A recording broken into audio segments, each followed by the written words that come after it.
Oke Bapak Ibu langsung aja. Yang pertama sesuai dengan yang ingin saya sampaikan ya, hari ini saya akan berbagi praktik baik tentang 7 jurus. Jadi seperti slogan kita begini Bapak Ibu ya, 7 jurus berkah hebat. Nanti kita akan ada jinglenya.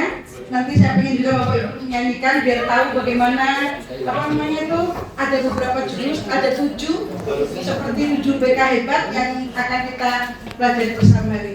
Hari ini kita baca sama-sama Bapak Ibu ya, tidak ada unsur apapun. Saya ingin berbagi praktik baik, semoga berkenan. Oke, suara pendengarin. Yang pertama 7 jurus BK hebat. Oleh yang ingin kami sampaikan adalah membangun kolaborasi. Terus yang berikutnya, saya ingin menyampaikan latar belakang. Kenapa sih latar belakangnya apa? Kok saya mengambil tema membangun kolaborasi? Ya, jadi yang pertama saya ingin menyampaikan ini masalah yang kompleks untuk kita semua. Bapak Ibu pasti paham ya. Murid kita adalah murid yang mempunyai masalah bermacam-macam, bukan hanya masalah akademik tapi juga masalah sosial emosional. Ini sebagai guru BK saya sangat merasakan bagaimana anak-anak itu sekarang di luar nalar kita Bapak Ibu ya, kadang-kadang mereka itu bertindak, berperan, berlakon seperti di luar dirinya. Makanya saya selalu bilang pada mereka, kalau ada waktu, be yourself, jadilah dirimu sendiri. Saya selalu menekan itu. Karena apa?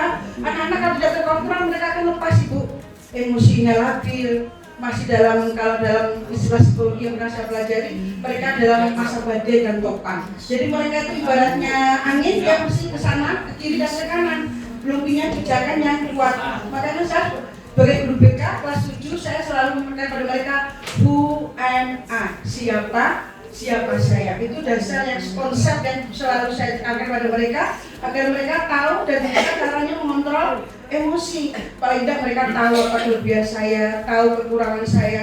Dari situ mereka akan belajar bagaimana mereka mengontrol emosinya. Terus yang berikutnya Bapak Ibu, ini yang tidak kalah pentingnya adalah peran teman-teman saya semuanya. Ya kan?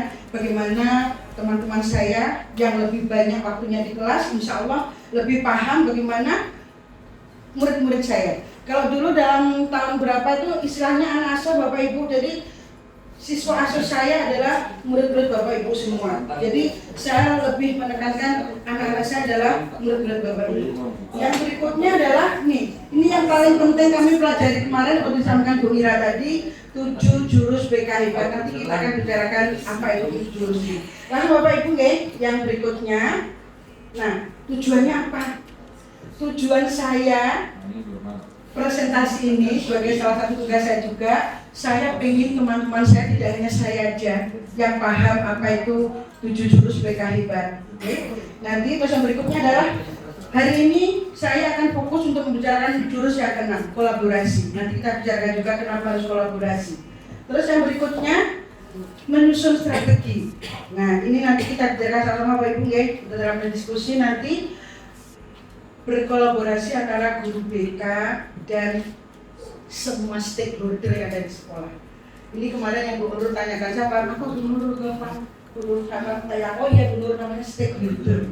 Terus yang berikutnya adalah membangun guru untuk mendorong guru untuk membangun sinergi. Nah ini yang paling penting Bapak Ibu ya. Karena apa?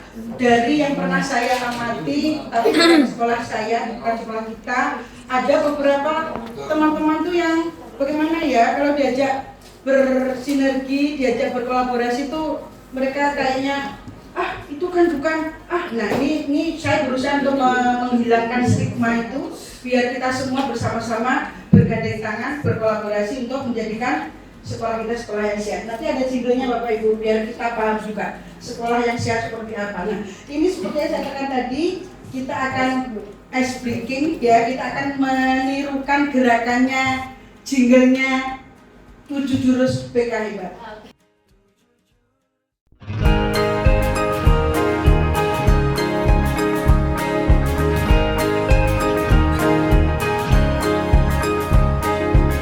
Murid mandiri dan kuat, tumbuh di lingkungan sehat, bersama guru yang hebat, penuh cinta dan dan bersahabat, mendidik dengan tulus. Gunakan 7 jurus. Kenali potensi, kelola emosi, tumbuhkan resiliensi. Jaga konsistensi dan jalin koneksi, membangun kolaborasi dan menata situasi.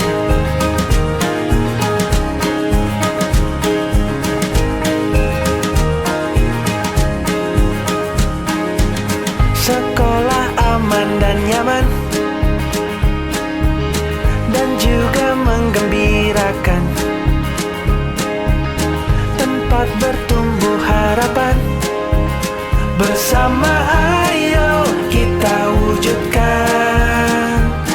Mendidik dengan tulus, gunakan 7 jurus. Kenali potensi, kelola emosi, tumbuhkan resiliensi. Jaga konsistensi dan jalin koneksi, membangun kolaborasi dan menata situasi. Ini Bapak Ibu gerakannya. Mengenali potensi. Nah, terus yang berikutnya dan lola. Terima kasih.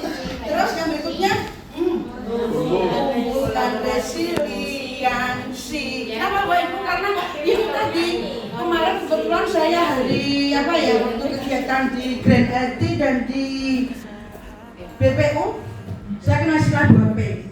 Siswa adalah agent of change. Waduh, apa itu Bapak Ibu? Perubahan. Ya. P yang pertama 2P sebagai pelapor, yang kedua adalah sebagai pelopor. Itu yang kemarin saya baru dapat di Grand LT. Jadi intinya Bapak Ibu seperti yang kita lihat di ini yang nomor 3 dan nomor 2. Murid-murid saya, murid-murid kita semua, apa Bu? Dia kurang tahu Bu, tidak mempunyai daya resiliensinya kurang. Sepengetahuan saya begitu, makanya saya pengen dengan ini, ayo kita sama-sama. Semoga mereka semakin hebat. Karena apa? Tadi kan begini Bapak Ibu kan, mendidik dengan tulus. Jadi begitu, mendidik dengan tulus. Jadi kita ingin semuanya, yang saya dapat juga kapan hari dari saya pernah baca juga, katanya murid-murid kita itu disebut generasi stroberi. Apa itu?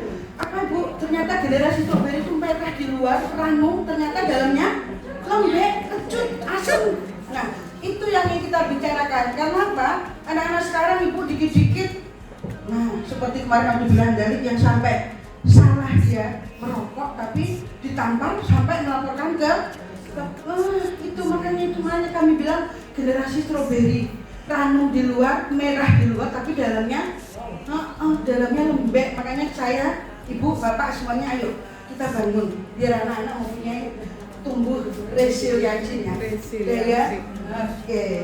Yang berikutnya Bapak Ibu. Nah, alhamdulillah. Ini dia. Yang ini juga Bapak Ibu. Jaga konsistensi.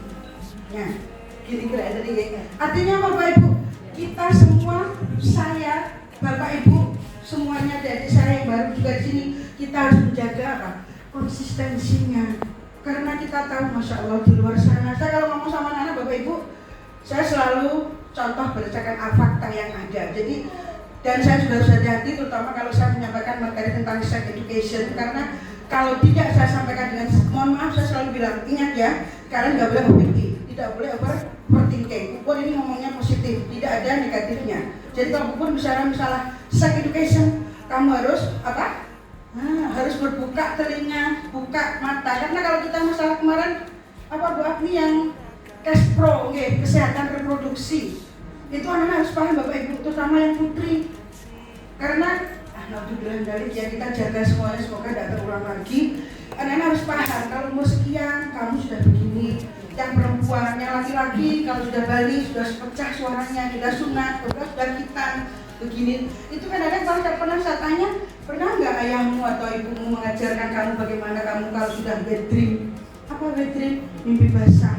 Ya nggak ngerti Bapak Ibu. Jadi saya harus tanya, sudah sunat, sudah khitan, sudah pernah mimpi basah, sudah tahu bagaimana cara mengatasinya? Mereka banyak nggak paham. Makanya mohon maaf nanti tolong bagaimana caranya kita bersinergi supaya mereka paham. Juga anak perempuan, ibu Abni juga pernah sering mengeluh juga. Kamu tuh haid nggak selesai kapan sholatnya? Nah, setiap diajak sholat duhur pasti alasannya haid. Setiap diajak sholat duhur alasannya haid. Nah, mereka kadang nggak paham. Makanya saya selalu bilang tolong kamu punya kalender pribadi di kamar, kamu tandai, kamu lingkari. Perempuan itu nak jauh haidnya ada yang 28, ada yang 32. Ini Bapak Ibu Ahli ya. Jadi kita hitung, saya ajarin hitung mereka. Atau kalau kamu bingung, klik di Google. Ada itu caranya bagaimana mengetahui masa reproduksimu tuh kapan kamu haid. Jadi biar tidak sampai kebocoran di sekolah. Saya bilang itu Bapak Ibu sama mereka. Itu masalah yang tadi itu menjaga konsistensi. Jalin koneksi sekarang Bapak Ibu. Jalin koneksi itu begini. Jalin koneksi. Jadi apa Bapak Ibu? Koneksinya? Nah, dengan teman-teman yang lain ya, koneksinya. Terus bangunan ini yang nanti kita garis bawahi. Kita akan bicarakan tentang bangun kolaborasi. Kita langsung ke tujuan aja Bapak Ibu, menata situasi. Situasi yang maksudnya Bapak Ibu, situasi yang membuat kan bikin Bapak Ibu menata situasi. Jadi biar apa? Biar aman, anak-anak biar nyaman. Makanya saya selalu bilang kalau misalkan salim-saliman saya selalu tanya, mana senyumnya? Senyum dulu. Kenapa kalau nggak senyum? Karena saya selalu bilang kalau kamu ke sekolah masih dalam keadaan merok atau apapun masalah di rumah, kamu ke sekolah pasti kamu bad mood. Saya bilang itu. Tolong jaga baik-baik kalau kamu sekolah. Begitu kamu masuk gerbang, baca Bismillah, niatkan untuk belajar. Karena apa Bu? Anak-anak kadang-kadang kalau sudah di kelas banyak alasannya. Bu, PR-ku ketinggalan. Bu, saya tadi nggak bawa ini. Waduh, nggak bawa kerudungnya ketinggalan. Bahkan mungkin apa Bapak Ibu tugasnya lupa sampai telepon ibunya. Kadang-kadang kebetulan kan saya pikat Bapak Ibu. Saya kadang melihat anak-anak ini kok begitu nyamannya gitu ya. Orang tuanya ngantarin sandal, orang tuanya ngantarin baju ketinggalan. Mohon maaf ya Bapak Ibu, zaman kita dulu rasanya nggak pernah ya seperti itu. Semuanya kita siapkan sendiri. Sekarang dari pagi masuk sampai jam berapa itu ada saja. Ngantarkan maem, ngantarkan sandal, ngantarkan baju seragam olahraga, ngantarkan sepatu bahkan. Jadi ini yang harus kita pahami sama-sama biar anak-anak kita paham apa yang harus dia kerjakan sebagai seorang murid. Terus yang berikutnya, nah ini dia. Kita akan membicarakan mengapa kita itu harus membangun kolaborasi. Bapak itu pasti semuanya paham, saya yakin. Karena pengalaman kerja kita, terutama beliau, Bu Sukini, Pak Alwi dan semuanya beliau pasti paham. Teman-teman adik saya masih muda, ayo kita semangat. Mengapa sih kita harus berkolaborasi? Kita kalau berkolaborasi mungkin apa Bapak Ibu? Nah, memecahkan masalah. Karena masalah kita tidak ada masalah akademik, tapi juga masalah tentang sosial, emosional. Seperti saya katakan tadi, mereka kadang-kadang disebut dengan generasi alay, generasi Gen Z, generasi Gen Z. Apalagi sebutannya Mbak Misna ya, banyak betul sebutannya. Sebutannya banyak betul nggak ada kita sekarang. Yang bikin saya kemarin terminggu itu tadi saya telah lihat generasi strawberry, ranum merah di luar, ternyata dalamnya lembek. Itu yang perlu kita garis bawahi sama-sama. Terutama untuk sosial, masalah sosial emosionalnya. Mereka sangat apa ya? Ya begitulah pegawai itu pasti beliau semuanya ibu bapak sudah tahu bagaimana keberadaan mereka di kelas dengan segala macam permasalahannya. Yang berikutnya adalah ini melibatkan berbagai pihak, guru BK, guru kelas, guru orang tua, masyarakat kita punya guru wali, ya. Jadi itu maksud dari kolaborasi itu penting. Itu berikutnya adalah mendorong terciptanya sistem layanan yang lebih terpadu dan berkelanjutan di sekolah. Nah ini Bapak Ibu, contoh yang kemarin saya tangani bersama dengan Bapak Kepala Sekolah, kita mengadakan konferensi kasus. Waktu itu ada masalah yang sedikit seperti itu, jadi kita memerlukan dari kepolisian, dari Babinsa, dari orang tua murid, dari Bapak Ibu wali kelas, dari Bapak Ibu mapel. Nah itulah di situ maksud dari kolaborasi dari berbagai pihak supaya Bapak Ibu berkelanjutan. Karena kalau kita tidak selesai kan rasanya studi kasus kita mengambang, ya. Oke. Mohon maaf sampai di sini terlalu cepat Bapak Ibu. Izin ya kalau misalkan tercepat silahkan, saya mungkin bisa dikoreksi. Oke, yang berikutnya Bapak Ibu. Nah, ini dia konsepnya, konsep kunci kolaborasi. Jadi yang pertama adalah kita harus tahu dulu fungsinya, tujuannya apa, terus manfaatnya apa. Jadi misalkan kemarin kita ambil contoh misalkan seperti kasusnya yang kemarin kita tangani Bu Leri ya, yang kalau 8I, Bu Sari, Bu Nurul, ya mungkin kita sama-sama berkolaborasi. Jadi apa manfaatnya apa kita bertemu mengadakan studi kasus itu apa? Jadi Bapak Ibu mungkin kemarin itu saya melibatkan Pak Said juga sebagai guru mapel dan sebagai guru wali, ya. Terus yang kelas 7 kemarin saya ada Bu Lela, ada Bu Rita, kebetulan sebagai guru bahasa Inggrisnya waktu itu. Terus kejadiannya kapan? Diidentifikasi, ini penting Bapak Ibu ya. Jadi harus kita catat, makanya mohon maaf, Bapak Kepala Sekolah juga sering mengingatkan kepada kami, jangan lupa selalu dibuat catatan.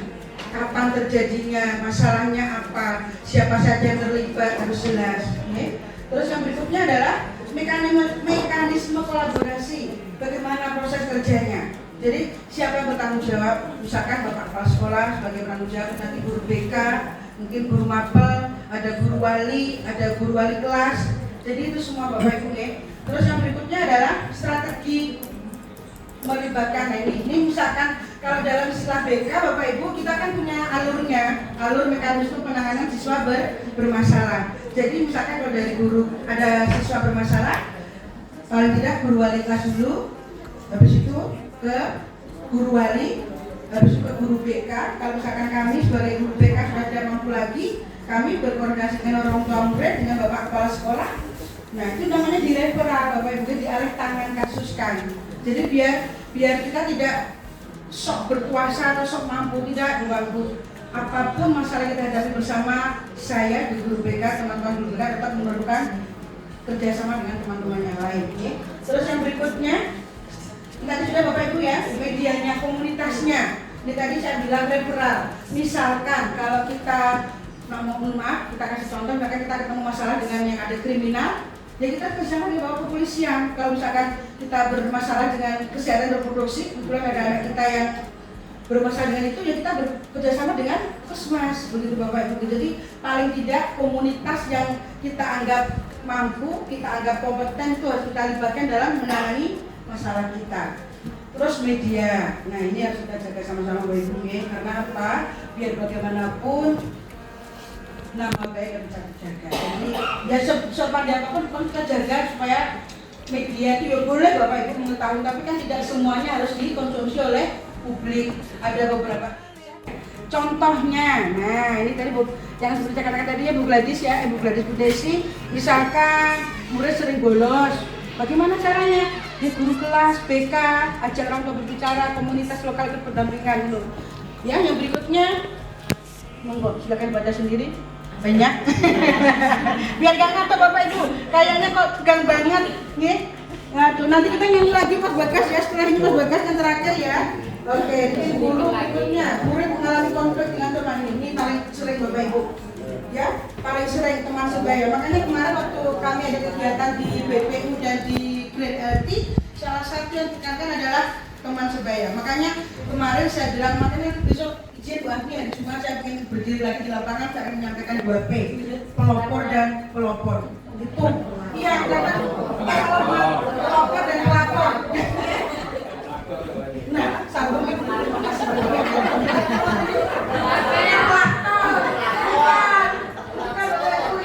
Jadi saya pengen anak-anak paham lagi. Lamun kabel aja dipikirkan. Alhamdulillah, akhirnya semangat suaranya keluar semua. Jadi bukan pelapor, 2P, pelopor dan pelapor. Bahasanya in of chin katanya.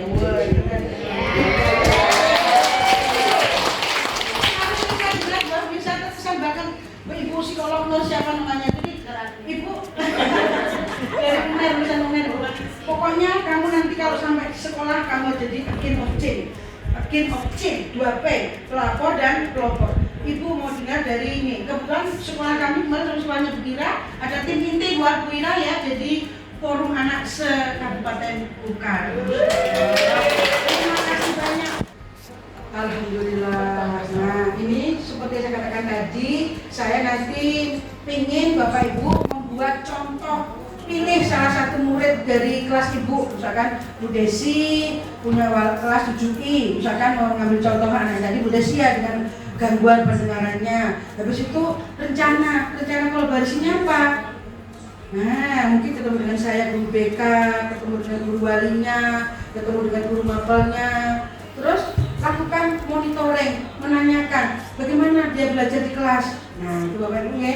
Terus yang berikutnya, ini dia, bagikan hasilnya. Jadi setelah kita bertemu Bu Desi, misalkan saya, Bu Desi, guru mapelnya, misalkan Bu Anita, sebagai guru muloknya, atau guru walinya siapa gitu, kita bertemu. Habis itu kita sampaikan, Ibu mohon izin menyampaikan ini kemarin siswa atas nama ini dengan masalah gangguan pendengaran. Nah ternyata dia memang harus didudukkan di depan sebelah mana Bu, bukan duduk kanan Bu, kiri ya. Nah, karena dia telinganya yang kanan, ya Bu Desi yang kanan tidak bisa mendengar. Dia pakai alat bantu Bapak Ibu. Makanya Bu Desi kemarin menyampaikan kalau siswa atas nama ini mohon izin didudukkan di depan sebelah kiri ya, sebelah kiri ya, karena telinganya yang bagian satunya tidak berfungsi dengan maksimal. Jadi Bapak Ibu ya. Terus yang berikutnya, nah ini dia. Sudah tadi Bapak Ibu yang merefleksikannya. Masih banyak Bapak Ibu. Nah kesimpulannya, kapan selesainya Bu? Ya. Jadi apa Bapak Ibu? Kolaborasi adalah kunci agar layanan BK kita semua efektif dan holistik semuanya menyeluruh. Jadi saya sebagai guru BK mewakili teman-teman saya mohon kiranya kita bersinergi, menjaga konsistensi, menjalin kolaborasi agar apa? Penanganan siswa kita menjadi lebih mantap. Jadi Bapak Ibu ya. Terus yang berikutnya, nah ini dia. Biar mereka tuh merasa nyaman. Tadi kan ada Bapak Ibu ya, merasa nyaman. Nanti kita nyanyi lagi biar seru, ya kan? Dia tuh merasa dihargai, memperkuat jaringan pendukung. Kolaborasi berikutnya adalah, nah ini dia Bapak Ibu, menjadikan sekolah sebagai komunitas belajar bersama guru, murid, orang tua, dan masyarakat. Ini saya yakin teman-teman saya lebih paham karena bagaimanapun kita tidak bisa berdiri sendiri tanpa teman-teman semuanya, ya. Saya guru BK, teman-teman guru mapel, guru wali, orang tua murid di rumah, ya kita harus bersinergi. Oke, terus yang berikutnya sudah selesai nih Ibu ya, berbagas ya. Nah ini dia, terima kasih. Saya ini Bapak Ibu membuat contoh satu aja, misalkan apa masalah yang ditemukan di kelas. Terus nanti seperti yang tadi Bapak Ibu yang saya beberapa tadi ya, diamati, bekerja sama dengan siapa saja, dengan guru mapel, dengan guru wali, dengan wali kelas, masalahnya apa, sudah bisa dibicarakan bagaimana hasilnya, diamati setelah seminggu, gitu ya Bapak Ibu ya. Oke, saya kira itu dulu yang ingin kita sampaikan. Mohon izin, mohon maaf jika ada salah kata terlalu cepat. Saya mau dimaafkan. Kita menyanyi lagi Mas Bagas ya, yang jinglenya tadi Mas Bagas bagi penutup. Selebihnya saya terima kasih banyak Bapak Ibu. Mohon maaf lahir batin.